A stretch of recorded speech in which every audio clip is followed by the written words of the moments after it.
আচ্ছা, কখনো কি ভেবে দেখেছেন আমাদের চারপাশে এত যে জীব মানে গাছপালা, পশু পাখি, আমরা নিজেরা, আমাদের সবার মধ্যে রাসায়নিকভাবে কি মিল আছে? জীবনের এই মূল ভিত্তিটা আসলে কি?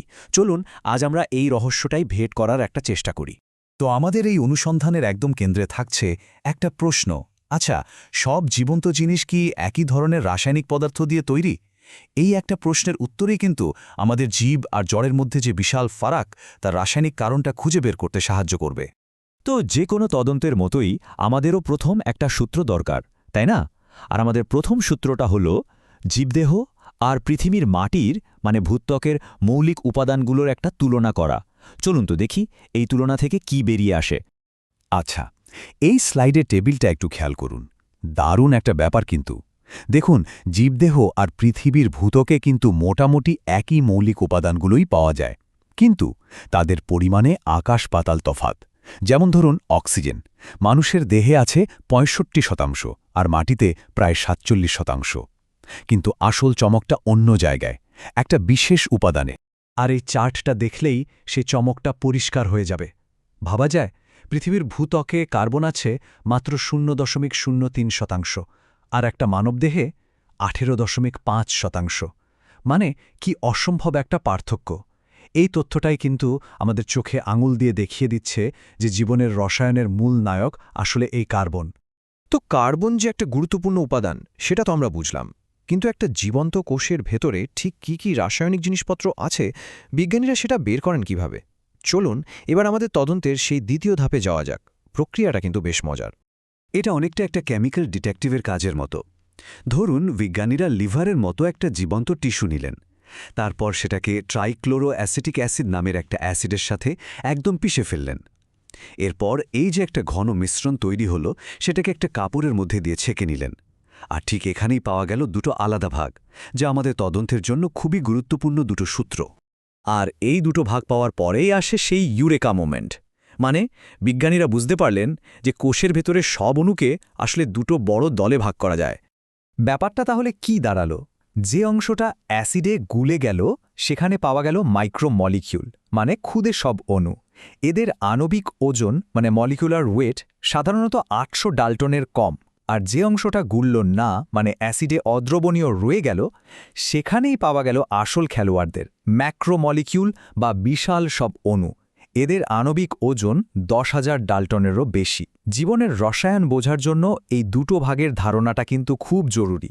কিন্তু এই সব মাইক্রো আর ম্যাক্রোমলিকিউলের গল্পের মধ্যে একটা অবাক করা সত্যি আছে, জানেন? একটা কোষের মোট ওজনের প্রায় ৭০ থেকে ৯০% কিন্তু আর কিছুই না, জল। হ্যাঁ, সাধারণ জল। তার মানে জীবনের রাসায়নিক স্টেজের মূল পটভূমিটাই তৈরি করে জল। আচ্ছা, জল তো পটভূমি, তাহলে আসল চরিত্র কারা? এবার আসা যাক সেই ম্যাক্রোমলিকিউল বা জীবনের জায়েন্টসদের কথায়। ওই যে অ্যাসিডে যে অংশটা গোলেনি, সেখানেই মূলত ৪ ধরনের সুপারস্টার অণু পাওয়া যায়। এরাই কিন্তু জীবনের আসল চালিকা শক্তি। এই সুপারস্টারদের মধ্যে প্রথম জন হল প্রোটিন। প্রোটিন কি? ভাবুন, এটা হলো অ্যামিনো অ্যাসিডের একটা লম্বা চেন। এদেরকে হেটারোপলিমারও বলা হয়, কারণটা সহজ। ২০ রকমের আলাদা আলাদা অ্যামিনো অ্যাসিডের পুঁতি দিয়ে গাঁথা একটা বিশাল আর জটিল মালার মতো। আর কোষের ভেতরে যত রকম কাজ আছে তার প্রায় সবই কিন্তু এই প্রোটিনরাই সামলায়। প্রোটিন যে কতটা গুরুত্বপূর্ণ তা বোঝানোর জন্য শুধু একটা উদাহরণই যথেষ্ট। জানেন কি, গোটা প্রাণী জগতে সবচেয়ে বেশি পরিমাণে কোন প্রোটিনটা পাওয়া যায়? সেটা হলো কোলাজেন।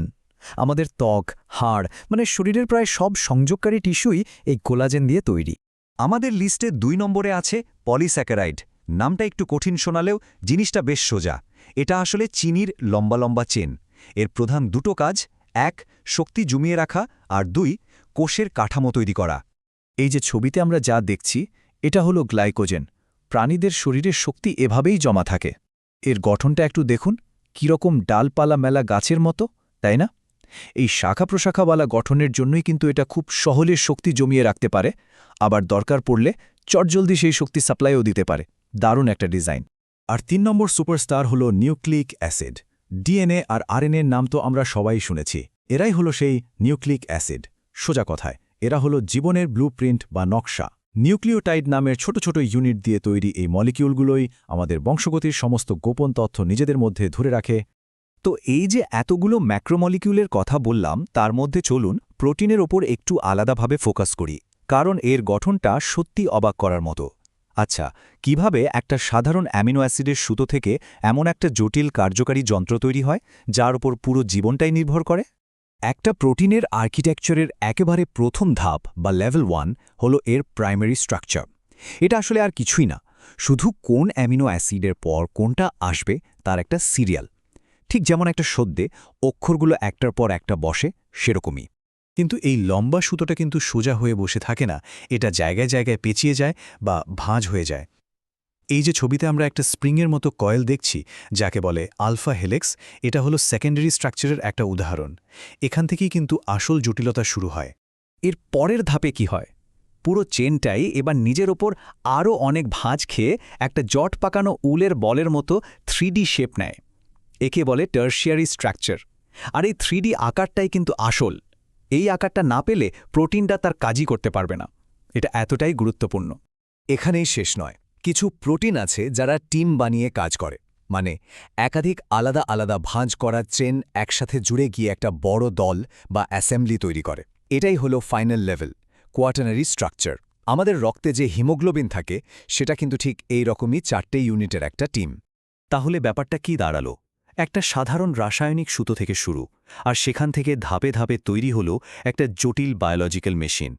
ভাবুন তো, কতগুলো সহজ নিয়ম মেনেই প্রকৃতি কি অবিশ্বাস্য জটিল একটা স্থাপত্য তৈরি করে ফেলছে। আর এই পুরো ব্যাপারটা আমাদের একটা খুব গভীর প্রশ্নের মুখোমুখি করে দেয়।